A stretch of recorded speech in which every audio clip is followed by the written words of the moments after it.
Hello అందరికీ, నేను ఈరోజు ఒక మంచి రెసిపీ చేస్తున్నాను.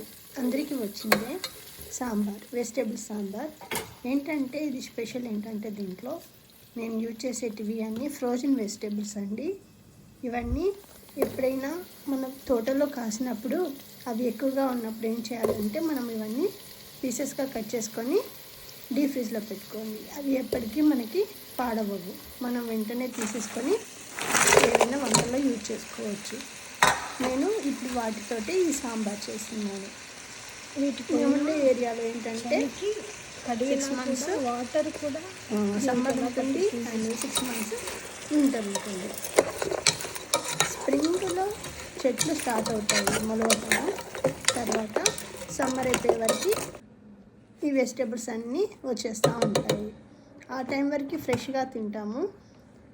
అవి మళ్ళీ మనము బయట కొనుక్కోవడం అవసరం లేకుండా ఉన్న వెజిటేబుల్స్ని పీసెస్గా కట్ చేసుకొని, అంటే మన చెట్టు కాసినవి ఎక్కువగా ఉన్నప్పుడు అవన్నీ పీసెస్గా కట్ చేసుకున్నప్పుడు అవన్నీ డీప్ ఫ్రిడ్జ్లో పెట్టేసి నేను ఇలా సాంబార్లో కానీ, రసంలో కానీ, పప్పులో కానీ ఇలా నేను యూజ్ చేస్తాను.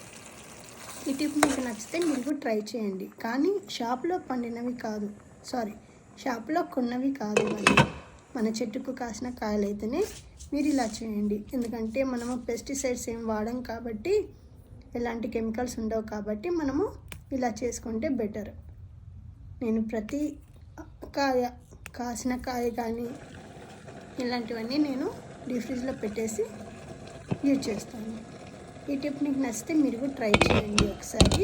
మీకు ఓకే అనిపిస్తే మీరు కంటిన్యూ చేయండి, లేదంటే వద్దులేండి. ఎందుకంటే కొంతమందికి ఇలాంటి వెజిటేబుల్స్ తినడానికి కూడా కొద్దిగా హెల్త్కు సెట్ అవుతాయి. మీరు కూడా ట్రై చేయండి. చెప్పనా, పప్పు ఉడికేటప్పుడు అది పొంగకుండా ఉండాలంటే దాంట్లో కొద్దిగా ఆయిల్ అన్న వేయండి, లేదంటే 1 గంట ఇలా పెట్టండి.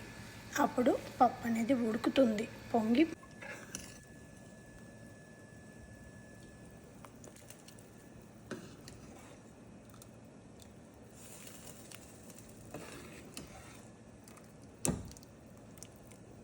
ఈ రెసిపీ మీకు నచ్చితే లైక్ చేయండి, షేర్ చేయండి, సబ్స్క్రైబ్ చేయండి. ఇలాంటి మంచి మంచి టిప్స్ కానీ, యూస్ఫుల్ ఐడియాస్ కానీ మీకు కావాలంటే నా ఛానల్ని ఫాలో చేయండి. Thank you.